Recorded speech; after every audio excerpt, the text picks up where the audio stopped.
Hello, friends. Happy Saturday, or whenever you're watching this. I've been having actually a rather nice conversation with a couple of people on social media because somebody asked me a question about what I thought regarding the current state of the church, with a capital C, big church, meaning all of Christendom, from the Catholics all the way down to the Zionists. And I've got opinions. But the conversation has been good. If this reaches you, feel free to let me know. I am a lay minister.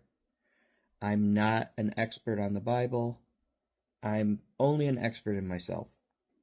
Now, I'm not enrolled right now, but I was a seminary student, and I hope to return eventually. And I feel like I'm about to piss somebody off.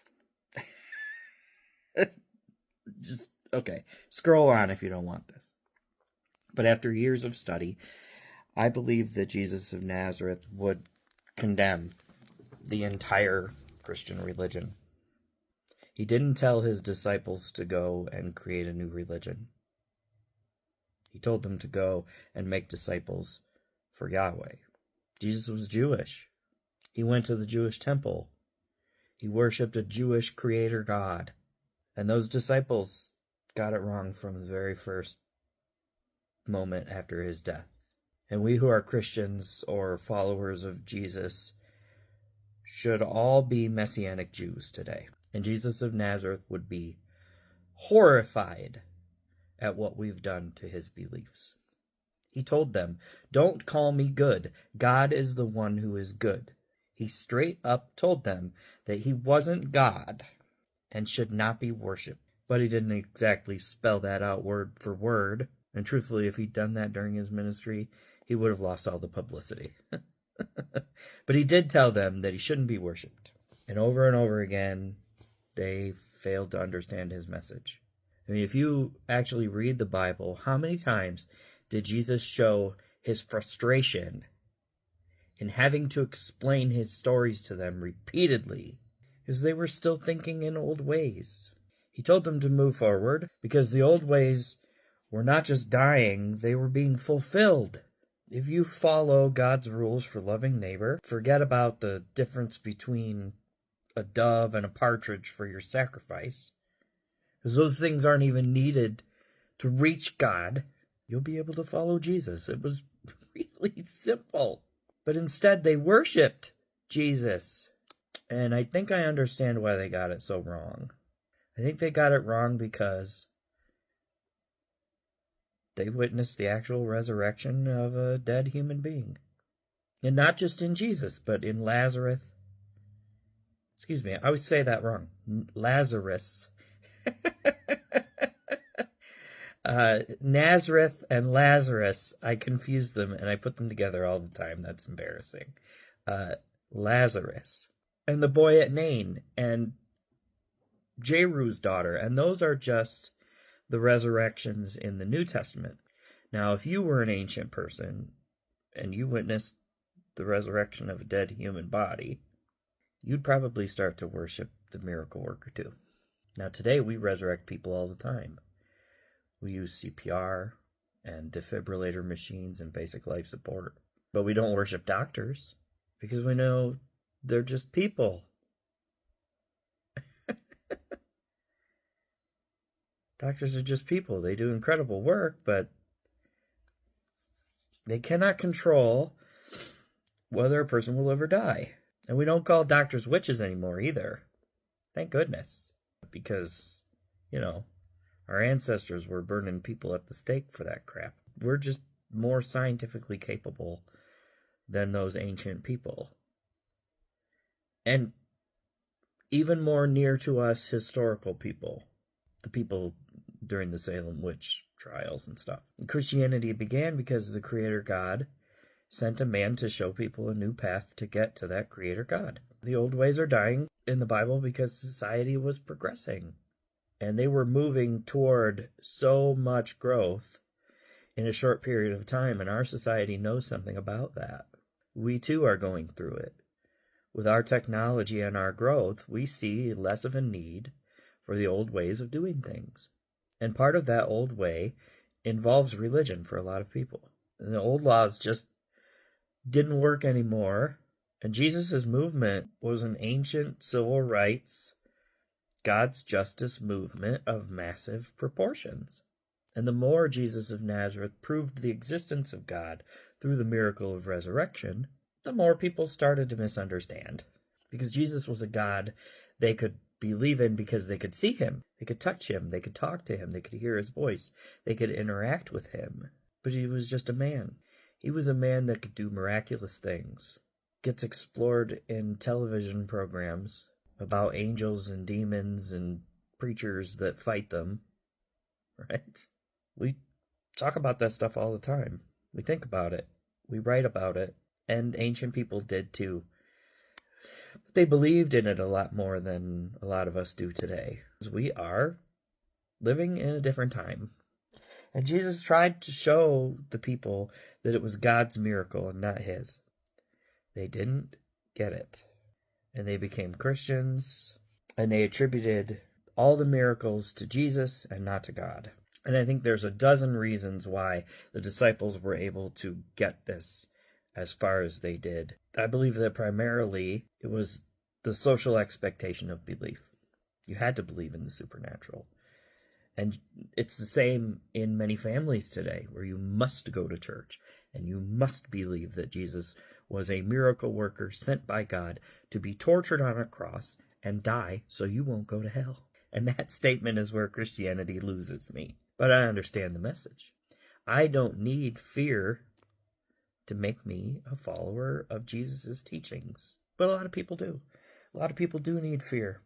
Put yourself in the shoes of an LGBTQ person who has been shunned from their family, or a person who dates outside of their perceived race and is not accepted because of some warped, terrible teaching that's supposedly based in the Bible. And shunning is dangerous. It can cause psychological damage for a person who's being shunned, especially if that person is not doing anything to hurt anyone else. Some people seek to be outsiders. They really want to live their life completely contrary to anything that other people are involved in. They're not antisocial. They just don't want to conform. Then there are people who are outsiders because someone else has decided that they don't conform, and therefore they are outside the group. And that is shunning. You needed your whole community to survive. If the bread maker suddenly refuses to sell you bread, you die. Shunning was the thing that Jesus was trying to keep people from doing anymore. They wanted to be part of their community, but their community had shunned them, and he reached them in places that others wouldn't. And he didn't judge them. He invited them in. He reminded them that God is their Redeemer, and he encouraged them to love others in ways that prove the goodness of God to a world filled with judgment and punishment for medical problems, as well as social differences. And the rules around social differences are never written down, and they're always arbitrary. I genuinely ask, how can you follow the path toward God's justice, love, and mercy, and fruits of the Spirit while judging everyone around you?